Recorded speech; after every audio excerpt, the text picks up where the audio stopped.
ಮೊದಲಿಗೆ ವಿಜಯ ಕರ್ನಾಟಕ ಸಮೂಹದವರಿಗೆ ನಾನು ಅನಂತ ಅಭಿನಂದನೆಗಳನ್ನ ಸಲ್ಲಿಸ್ತೇನೆ. ನಾನು ಆ 4ನೇ ಅಧ್ಯಾಯದಲ್ಲಿ ಇವಾಗ ನಾನು ಭಾಗವಹಿಸ್ತಾ ಇದ್ದೆ.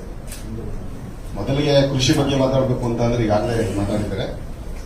ನಮಗೆ ಮುಖ್ಯವಾದ ಬೆಳೆ ನಮ್ಮ ತುಮಕೂರು ಜಿಲ್ಲೆಯಲ್ಲಿ ಮುಖ್ಯವಾದ ಬೆಳೆ ಸುಮಾರು 10 ತಾಲೂಕಿನಲ್ಲಿ 8 ತಾಲೂಕಿನಲ್ಲಿ ನಾವು ತೆಂಗನ್ನ ಬೆಳೀತಾ ಇದ್ದೀವಿ. ಅಡಿಕೆ ಮತ್ತು ತೆಂಗಿಗೆ ನಾವು ಡಿಪೆಂಡ್ ಆಗಿದ್ದೀವಿ ಇವಾಗ ರೈತರಲ್ಲಿ. ನಮಗೆ ಮೂಲ ಆದಾಯನೇ ಇವಾಗ ಮುಖ್ಯ ಆದಾಯನೇ ಅದಾಗಿದೆ, ಅಡಿಕೆ ಮತ್ತು ತೆಂಗು ಆಗಿದೆ. ಹಾಗಾಗಿ ಅದಕ್ಕೆ ಉಪ ಉತ್ಪನ್ನಗಳನ್ನ ಮಾಡುವಂತಹದ್ದು ಸಂಸ್ಕರಣಾ ಘಟಕಗಳು ಬರಬೇಕು, ಫ್ಯಾಕ್ಟರಿಗಳು. ಈಗ ನಾವು ಮಂಗಳೂರಿಗೆ ಹೋಗಿ ನಮ್ಮ ಸಂಘದ ಸದಸ್ಯರುಗಳೆಲ್ಲ ಕರ್ಕೊಂಡೋಗಿ ನೋಡ್ಕೊಂಡು ಬಂದಿದ್ದೀವಿ. ಅಲ್ಲಿ ಒಂದು ಎಳ್ನೀರು ಸಂಸ್ಕರಣಾ ಘಟಕ ಇದೆ ಸರ್. ಸುಮಾರು 10 ಉತ್ಪನ್ನಗಳನ್ನ ತಯಾರು ಮಾಡ್ತಾರೆ. ಇದು ವೆನಿಗರ್ ಮಾಡ್ತಾರೆ, ಜೆಲ್ ಮಾಡ್ತಾರೆ, ಐಸ್ ಕ್ರೀಮ್ ಮಾಡ್ತಾರೆ, ಇತರ ಎಲ್ಲಾ ಉತ್ಪನ್ನಗಳನ್ನ 10 ಉತ್ಪನ್ನಗಳನ್ನ ಮಾಡ್ತಾರೆ. ಅಂತದೊಂದು ಆಗ್ಬೇಕಿಲ್ಲಿ.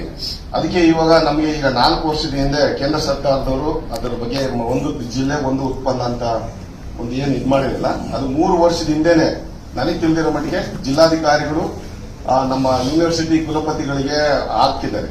ಏನು ಕರಡು ಪ್ರತಿಯನ್ನ ನಿಮಗೆ ನಮಗೆ ಇದನ್ನ ತಯಾರು ಮಾಡಿ ನಮಗೆ ಕೊಡಿ ಬೇಗ ಅರ್ಜೆಂಟ್ ಆಗಿ ಅಂತ ಹೇಳ್ಬಿಟ್ಟು ಅದನ್ನ ಇವಾಗ ಇನ್ನು ಇದುವರೆಗೂ ಅದ ಕೆಲಸ ಆಗಿಲ್ಲ. ದಯಮಾಡಿ ಆ ಕೆಲಸ ಆಗಬೇಕು.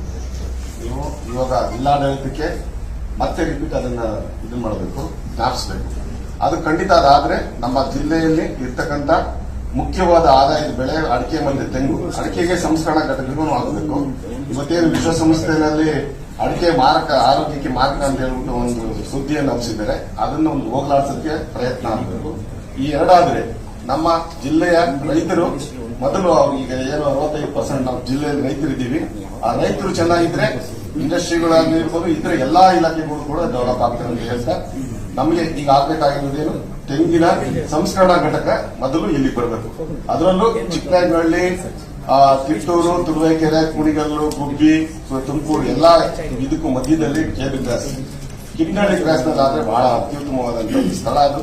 ಅದಕ್ಕೆ ಹಂಗಾಗಿ ನೀವೆಲ್ಲರೂ ಕೂಡ ಈ ಸಭೆಯಲ್ಲಿ ಇದನ್ನು ಮಂಡನೆ ಮಾಡೋದಕ್ಕೆ ಅವಕಾಶ ಮಾಡಿಕೊಟ್ಟಂತ ವಿಜಯ ಕರ್ನಾಟಕ ಸಮೂಹದವರಿಗೆ ಧನ್ಯವಾದ.